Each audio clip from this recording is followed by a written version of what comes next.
Oh, oh, oh, look who's back. The troublemakers. Thanks a lot, guys. Billy was up riding around all night ringing that bell. Anyways, I'll show you this first. I was goofing around with this Spartan with 2 pieces of leather, trying to set the balance on the stitch because I noticed that this upper tension was set to a really high setting, almost full strength, right? So, anyways, I was like, that's odd, and the thread was pulling through hard on the bobbin. So I decided to take out the bobbin case, pull off the leaf spring, clean, polish, and put it back together and set my bobbin tension again. That way I was able to turn down my upper tension to a good amount, to like I think 4 I got it at, 4.5 now. So I got that set up. I got the stitch all balanced here. You can see I did a nice little straight stitch here. I'm going to show you guys this machine running. I got Lightworks and a Spartan.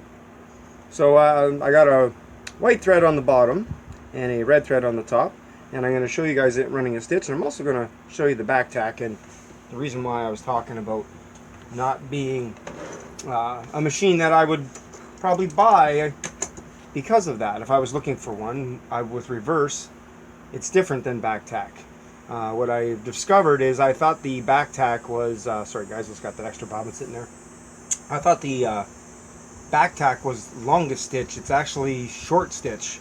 So if you're doing a long stitch and you go into back tack, it's going to do a series of short stitches and then back into long stitch, which is still something that would persuade me to look more for a machine that has equal forward and reverse. That's just me though.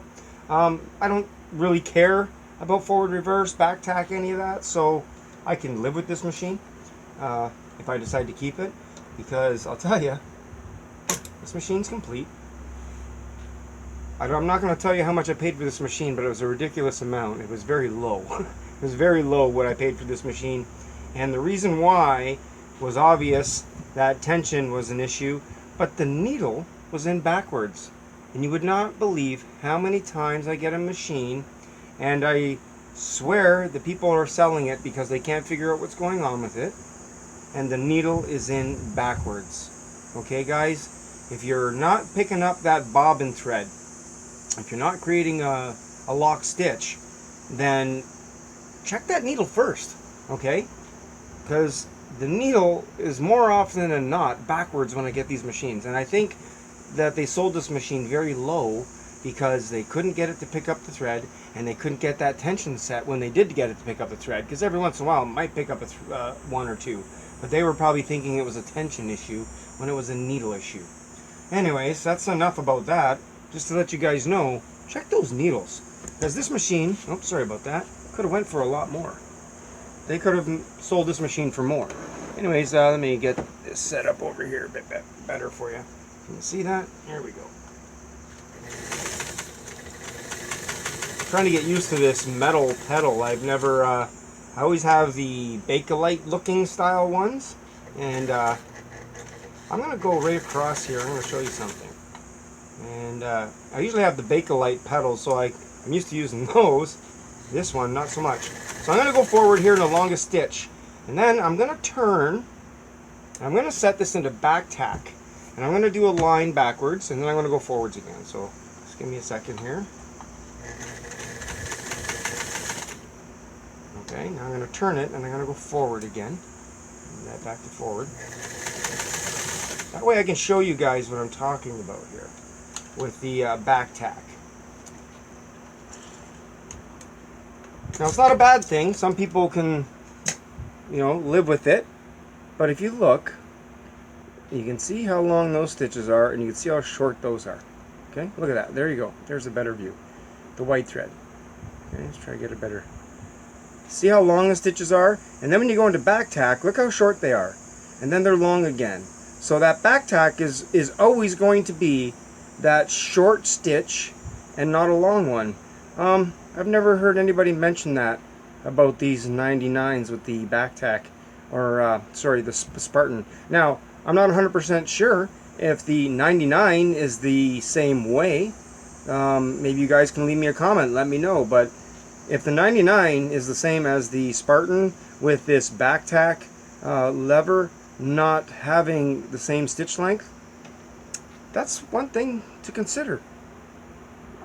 Might not be important to some people, but to me, look at that stitch though, guys. Like, what do I do with this machine? This is a perfectly good machine. I paid next to nothing to it. It's perfectly working right now. It's 0.8 motor, 8 amp motor. It's very strong. I know I could give it a polish, a waxing, put it back on the market, and make a profit on it. You think I should keep this machine and part it, keep it, just keep it, or maybe let somebody else have a chance to enjoy this machine and me look for one that's not in such good condition? I'd like to know, guys, because I'd really hate to start pulling this machine apart if you guys think it's something I should give somebody else a chance to enjoy, right? It's a good machine. Look at it. Look at that stitch. Look at that stitch. Like, come on. Anyways, let me know what you think, and I'll take your advice. I have no problem with that. Appreciate you guys watching. Leave a comment, like, subscribe, tell a friend. Whatever you do, come back for the next episode. I think you're going to like it.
Time to go to bed.